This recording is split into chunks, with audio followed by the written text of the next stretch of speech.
Uite, Didi Odagiu ne cântă două cântece frumoase. De ce nu vine Icuța al meu și Inimioară surioară? Didi Odagiu pentru dumneavoastră, stimați privitori.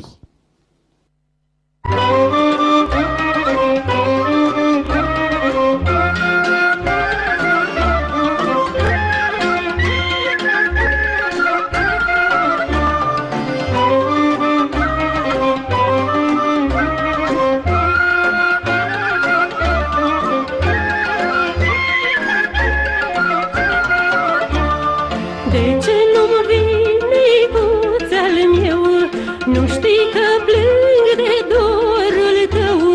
Mi-ai trimis, neicuță, carte și mă-ntreb de sănătate. Dar eu ți-am răspuns prin stele toate gândurile mele, toate gândurile mele.